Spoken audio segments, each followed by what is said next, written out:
ವಿಜಯನಗರ ಜಿಲ್ಲೆಯ ಹೊಸಪೇಟೆ ತಾಲೂಕಿನ ವೆಂಕಟಾಪುರ ಗ್ರಾಮದಲ್ಲಿ ಇಂದು ಬೆಳಗ್ಗೆ ರೈತರೊಬ್ಬರ ಮೇಲೆ ಕರಡಿ ದಾಳಿ ನಡೆಸಿದ ಘಟನೆ ನಡೆದಿದೆ.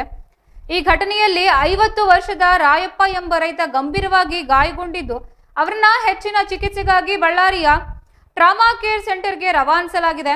ರಾಯಪ್ಪ ಅವರು ಪ್ರತಿದಿನದಂತೆ ಬೆಳಗ್ಗೆ ವಾಯುವಿಹಾರಕ್ಕೆ ತೆರಳಿದ್ದಾಗ ಈ ದುರ್ಘಟನೆ ಸಂಭವಿಸಿದೆ ಎಂದು ತಿಳಿದುಬಂದಿದೆ.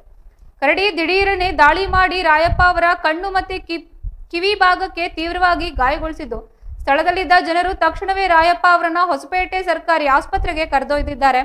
ಅಲ್ಲಿ ಅವರಿಗೆ ಪ್ರಥಮ ಚಿಕಿತ್ಸೆ ಕೊಡಿಸಿದ್ದು ಘಟನೆ ನಡೆದ ತಕ್ಷಣ ಅರಣ್ಯ ಇಲಾಖೆಯ ಸಿಬ್ಬಂದಿ ಸ್ಥಳಕ್ಕೆ ಭೇಟಿ ನೀಡಿ ಪರಿಶೀಲನೆ ನಡೆಸಿದ್ದಾರೆ. ಘಟನೆಗೆ ಸಂಬಂಧಿಸಿದಂತೆ ಅಗತ್ಯ ಕ್ರಮ ಕೈಗೊಳ್ಳುವುದಾಗಿ ಅಧಿಕಾರಿಗಳು ತಿಳಿಸಿದ್ದು, ಅಲ್ಲದೆ ಗ್ರಾಮಸ್ಥರಲ್ಲಿ ಭಯದ ವಾತಾವರಣ ಕೂಡ ನಿರ್ಮಾಣವಾಗಿದೆ. ಅರಣ್ಯ ಇಲಾಖೆ ಅಧಿಕಾರಿಗಳು ಸೂಕ್ತ ಮುನ್ನೆಚ್ಚರಿಕೆ ಕ್ರಮಗಳನ್ನು ಕೈಗೊಳ್ಳುವಂತೆ ಮನವಿ ಕೂಡ ಮಾಡಿದ್ದಾರೆ. ಈ ಘಟನೆ ಕಮಲಾಪುರ ಪೊಲೀಸ್ ಠಾಣಾ ವ್ಯಾಪ್ತಿಯಲ್ಲಿ ನಡೆದಿದ್ದು ಪೊಲೀಸರು ಸಹ ಸ್ಥಳಕ್ಕೆ ಭೇಟಿ ನೀಡಿ ಪರಿಶೀಲನೆ ನಡೆಸಿದ್ದಾರೆ. ಈ ಕುರಿತು ಪ್ರಕರಣ ದಾಖಲಾಗಿದ್ದು ಹೆಚ್ಚಿನ ತನಿಖೆಗಳು ನಡೆಯುತ್ತಿದೆ. ಘಟನೆಗೆ ಸಂಬಂಧಿಸಿದಂತೆ ಇನ್ನಷ್ಟು ಮಾಹಿತಿಗಳನ್ನು ಕಲೆ ಹಾಕುತ್ತಿದ್ದಾರೆ.